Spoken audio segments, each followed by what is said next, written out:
الحمد لله وكفى وسلام على عباده الذين اصطفى اللهم صل على محمد وعلى آل محمد كما تحب وترضى أما بعد ټول ناول خو زه شاهد علي بای ته په انول ډے باندې او د سکول په څلورم کال پوره کېدو باندې مبارکباد ورکومه د هغو ټولې کورنۍ ته د دې سکول اساتذه کرامو ته او دا سکول زموږ د سرسنۍ دپاره بلا شبه د فخر قابل دی.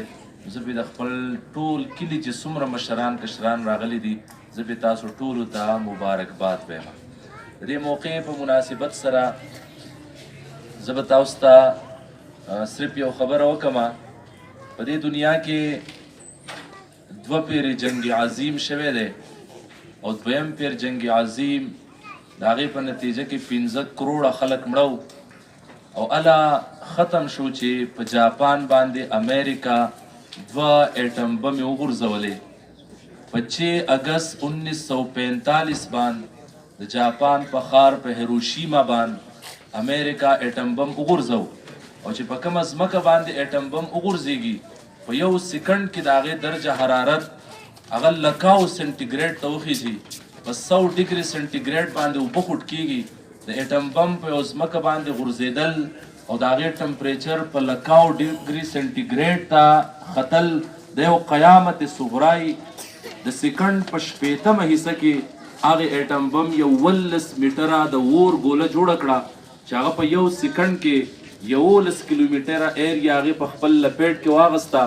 انسانان خو پای کې ولی شي د هغو اډوکې پکې بالکل ایره شوي هغه پلونه چې د 2 میټرو د کنکریټ نه جوړو هغه پکې هم ولی شو او په یو منټ کې دننه ثابت هیروشیما 90% هغه ایره شوه او د هغې په نتیجه کې 80,000 کسان مړه شول چې 90% د هغو لاشونه هم نه ملاو شوي او د هغې نه 3 ورځې وروسته په 9 اګست 1945 باندې امریکا د جاپان په دویم ښار په ناګاساکي باندې دویم اټم بم وغورځو او د هغې په نتیجه کې 1,40,000 کسان مړه شول. جنگ عظیم ختم شو.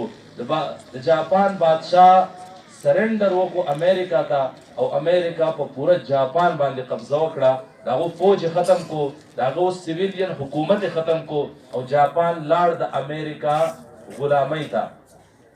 د امریکا د هغې وخت چې کوم جنرل و جنرل میکی آرتر د جاپان بادشاه خپل دفتر ته راوغوښتو. هیرو هیټو د هغه نوم و. 2 ګنټې پې په ویټینګ روم کې انتظار وکړو. د هغې نه وروسته یې ورسره ملاقات وکړو.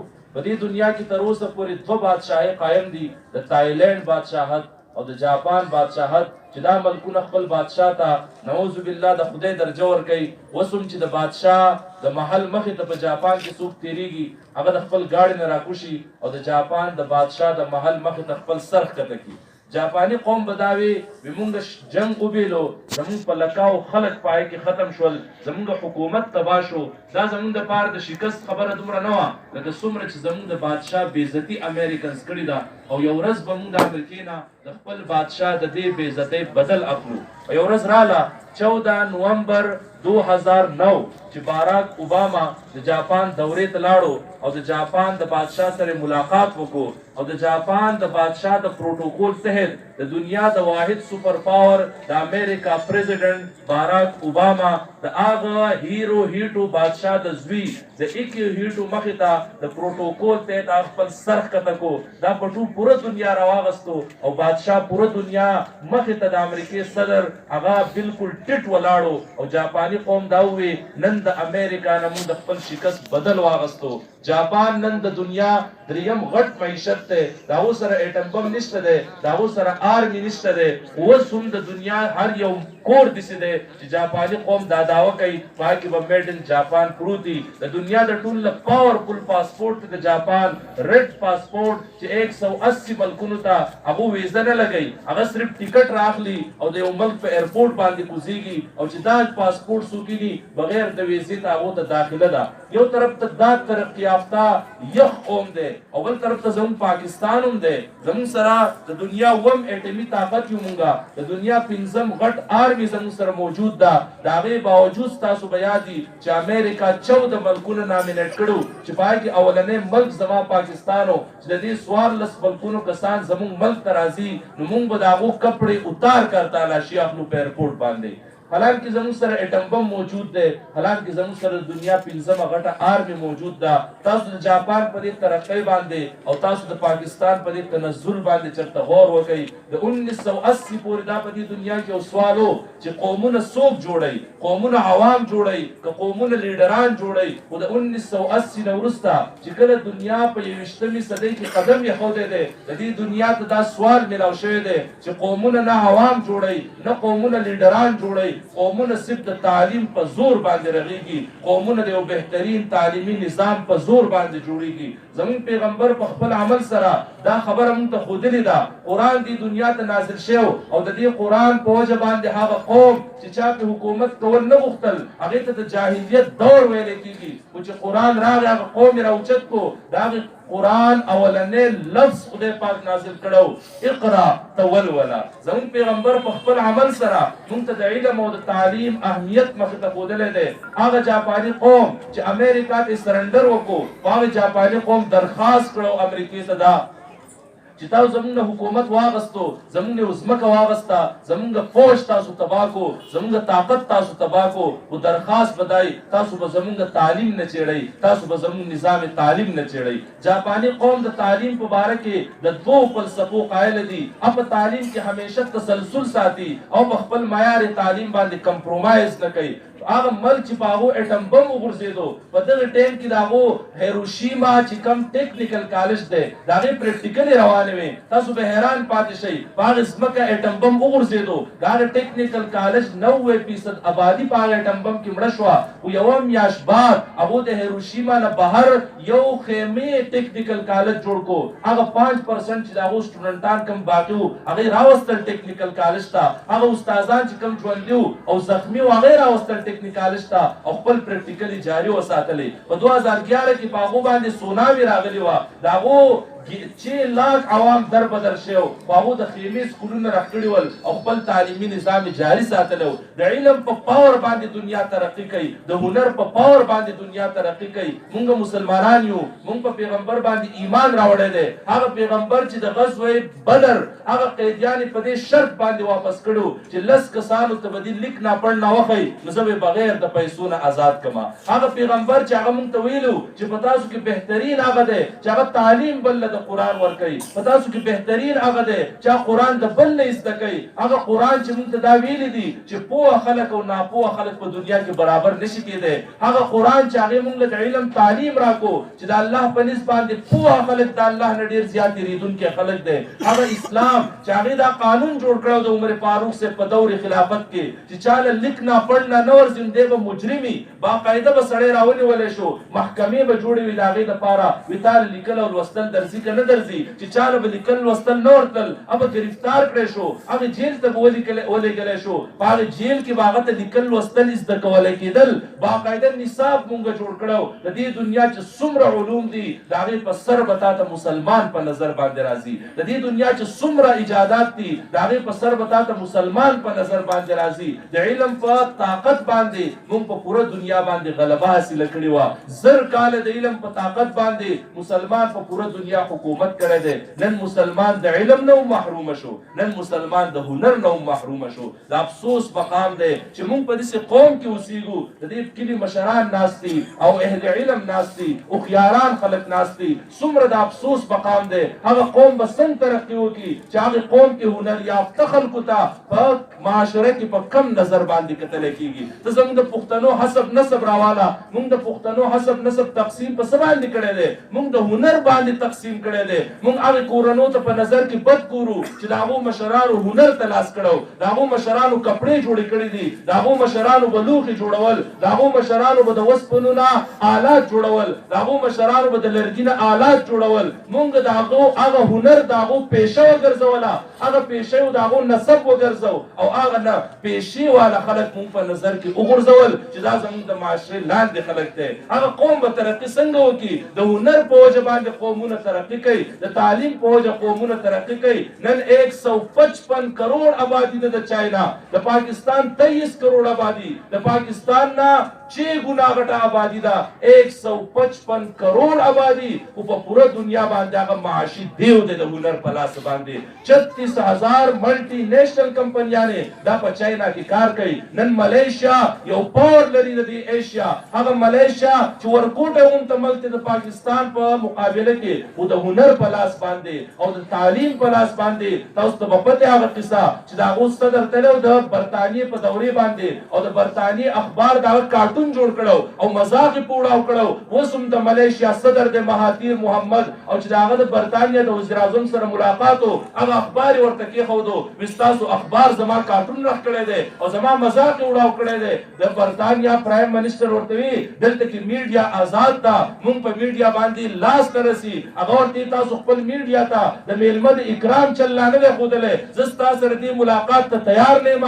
د ملیشیا مهاتیر محمد هغه ملاقات د هغه سره پوسټپون کو چې زموږ وزیر اعظمان میاشت مخکې د هغه نه ملاقات دپاره ټیم اخلي. هغه واپسي ټلیفون وکړو ملیشیا ته چې زه په ملیشیا په سرزمین قدم دمه، نو چې تاسو د برتانیې په هر اوسیدونکي په ملیشیا پابندي لګولي، د هغو کاروبار یې بند کړی او هر برتانیې والا سړی د ملیشیا نه وباسلی شي. او چې مهاتیر محمد خپل دفتر ته راتو نو د برتانیا د وزیر اعظم معافي نامه د هغه په ټیبل باندې پرته وه. وایي زه ستاسو نه معافي غواړم. هغه مهاتیر محمد نن هغو د هنر په لاس باندې په پوره دنیا باندې معاشي ترقي کوي. دا د هنر پاور دی د مهاتیر محمد. پرون هغه هندوستان له دمکي ورکړې ده که تاسو د خپل قانون واپس وانه غستو کوم چې تاسو د مسلمانانو خلاف جوړ کړی دی، نو زه به د هندوستان په هر یو کس باندې د خپل ملیشیا نیشنلټي بند کړم. نن هغه دنیا ته د هنر په لاس باندې سترګې په سترګې کې ورته یو خبرې کوي. نن د ترکي رجب طیب اردوګان هغه امریکا په هغه پابندي لګولې ده او د پابندي دمکیانې ورکړي چې تاسو د رشیا نه جازونه مه اخلئ، که نن موږ به په تاسو باندې پابندي ولګو. هغه رجب طیب اردوګان هغه له دمکي ورکړې ده. که امریکې په موږ باندې د نورو پابندیانو لګولو جرأت وکړو نو ترکي به په امریکا باندې دې په رد کې پابندیانې لګوي. دا د هنر په لاس باندې زموږ قوم علم شاته وغذار کو. په دې 21وي صدۍ کې موږ هنر یافته خاندانونو ته په نظر کې سپک ګورو. دلته به خلکو په خپل لاس کپړې جوړولې شوې، دې قوم ورته سپک نظر وکړو. نن به موږ د چاینا نه کپړې نه راوغوښتې، نن به په دې ځمکه باندې د کپړې خپلې کارخانې وې. دې خلکو په خپل لاس پیزار رغولی شو، تاسو کې نسب وله جوړ کو. نن به موږ باټا او سروس نه پخپو کول، نن به د سواد په سرزمین باندې خپلې کارخانې وې. دلته به خلکو په خپل لاسو لوښي رغول. نن به زموږ په کورونو کې د چاینا لوښي نه ول، نن به زموږ په دې ځمکه باندې خپلې د لوښو کارخانې وې. زما پیغمبر دا فرمایلو چې د ټولو نه افضل رزق هغه دی چې انسان په خپل لاس باندې وګټي. او داود علیه السلام په خپل لاس غړې رغولې. د پیشې په لحاظ باندې انګرو. دې قوم د هنر هم سپکاوی وکړو، دې قوم د تعلیم هم سپکاوی وکړو چې په کوم قوم کې مرتبې په ځمکو میلاویږي چې دا ځمکو والا سړی دی لحاظ دله میجري ورکا، دا ځمکو والا سړی دی دله کپتاني ورکا، دا ځمکو والا سړی دی د قوم مشر کا. او تعلیم یافته خلک او هنرمند خلک شاته غورځولی کېږي. هغه قومونه په دنیا کې داسې ذلیلې لکه کوم د ذلت فیصلې چې الله په موږ باندې کړي دي. د دې قوم د ترقۍ راز دی تعلیم. دا سوال دی دنیا چې قومونه څوک جوړولی شي. نن د دې سوال جواب مهیا شوی دی چې قومونه د تعلیم په لاره باندې رغېږي، قومونه د بهترین علم په لار باندې رغېږي. زه سلام پیش کوم د شاهد علي صاحب د دې سوچ ته او خیالاتو ته چې دې قوم تربیت کول غواړي. د د دې قوم سوچ بدلول غواړي، د تعلیم سره شعور راځي، د علم سره شعور راځي. زما پیغمبر ته مونږ کامل انسان وایو. ته ګوره یهودي کتاب لیکلو مایکل ایچ هارټ، دا یهودي او امریکن مذهبا یهودي، حسدي یهودي، یهود د حسد او د بغض نه ډک قوم دی. او چې کله لیکي کو او تاریخ لیکو نو بیا قلم د تعصب شکار نکو او د دنیا سل عظیم انسانانو باندې لیک کړی دی. دی 100 داغه د کتاب نه نوم دی او پای کتاب باندې لپاس لیکلي رینکینګ اف د موست influential persons in the history. په انساني تاریخ کې د ټولو نه متاثر کن شخصیات سل کسان راجمع کړي دي. پای کې خپل پیغمبر موسی علیه السلام په 15 نمبر باندې لیکلی دی، په هغې باندې عیسی علیه السلام په 3 نمبر باندې لیکلی، په هغې باندې نیوټن په 2 نمبر لیکلی او پای کې محمد صلی الله علیه وسلم په 1 نمبر لیکلی. چې پوره دنیا د ټول نه متاثر کن انسانو د هغه په شخصیت کې د ټول صفات ملاویږي. بهترین سپاه سالار، بهترین حکمران، بهترین قاضی، بهترین امام، بهترین دوست، بهترین پلار، بهترین مرګره. چې دنیا هر انسان په کې خپل ژوندۍ لټول غواړي نو زما د پیغمبر په ژوندۍ کې ملاویږي. او زما پیغمبر په دې پوره کریکټرو کې د ځان د پاره چې کوم نوم خوښ کړی دی هغه صرف یو نوم دی. زما پیغمبر فرمایلو انما بعثت معلما، زه خدای پاک ټیچر دی دنیا ته رالیږلی ما،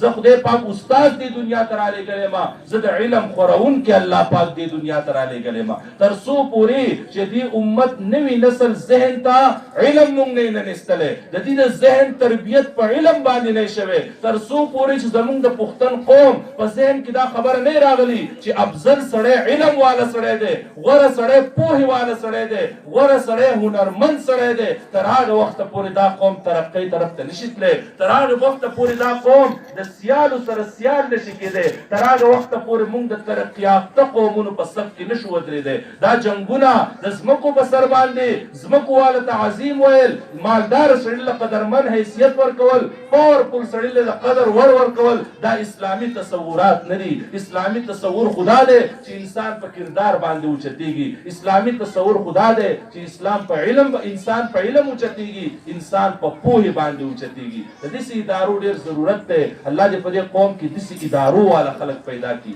چې هغه اداره د تربیت په بنیاد باندې چلی. هغه د انسان ذهن ته سوچ ته نباسي، هغه د انسان ذهن ته شعور ورکوي. د کاروبار په نیت باندې ادارې نه چلیږي. د افسوس مقام د اخره خبره وکما بیا ختموما. یعنی په یوټیوب کې دا ورکړو چې د ټولو نه بهترین کاروبارونه په پاکستان کې 3 کاروبارونه دي او په هغه 3 کاروبارونو کې یو کاروبار دا دی چې دا چرته نه پلاپ کیږي چې ته په پاکستان کې یو تعلیمي اداره کولاو کا، یو پبلک سکول کولاو کا چې په کم ملک ادارې د کاروبار په نیت باندې کولاويږي. ته ما ته وایا دا غینه به کاروباري ډاکټر بیا راوځي، کاروباري انجینیر به راوځي، کاروباري ټیچر به راوځي چې به د خلکو نه بیا وینه راکاږي. اب مریض ته یو مریض په نیت باندې ګوري، د غاټ په نظر بوته ګوري، اب بیا په دوايانو کې کمیشن خامخا اخلي، اب بیا په ټیسټونو کې کمیشن خامخا اخلي، اب بیا په ایکس رے کې کمیشن خامخا اخلي. اته مریض په کټ باندې پروتي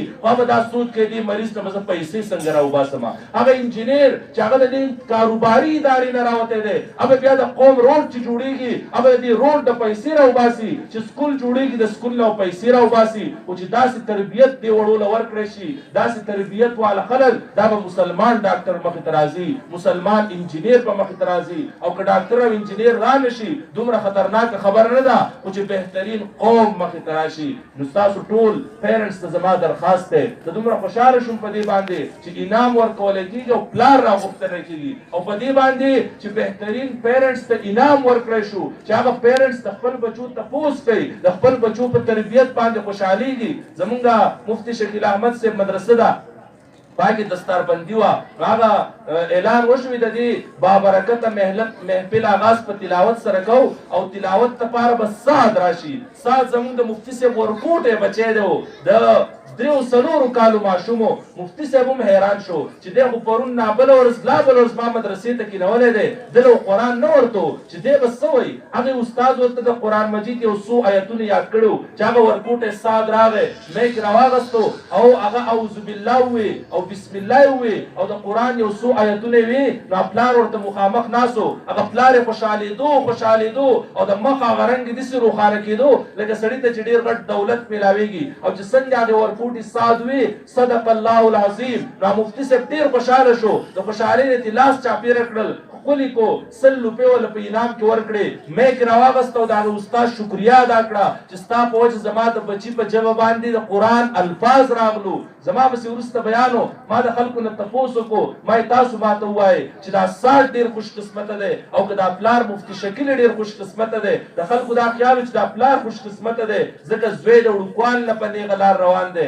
ما نه پلار خوش قسمت نه ده دا سات ډیر خوش قسمت ده چې الله ولې دې پلار ور کړی ده چې د خپل بچی په تربیت باندې خوشاليږي د خپل بچی سینې ته د الله کلام په ننوتو باندې خوشاليږي کړه دا نوې نسل 90% دې ده چې پلاران خو سي پراوړي دنیا ته پلاران ور سي د کپړو تنظیم کوي او د پیسارو تنظیم ولکې نه په تربیت باندې سکاري نه په تعلیم باندې سکاري د پلاران پکار دي چې د خپل بچو تربیت وکړي چې نوې نسل تربیت یافته دي قوم تراشي نوې نسل د علم په سوچ دي قوم تراشي نوې نسل دا پر سودا زموږ په دې دماغ کې چې کوم دا ګنده خبرې پرتی دي د نوې نسل د ذهن نوځي نو ان شاء الله امید دا ده چې دا نوې نسل با د سیمخې تراشي چې دنیا د قومونو سره بسیال رواني. شاهد علي بای ته زبري باندې سلام پېښ کوما چې دې قوم دا عروج ته د بوتلو لپاره دي مهنتونه کوي پاک الله دې دا مهنتونه په خپل لوی دربار کې قبول او منظور وګرځي.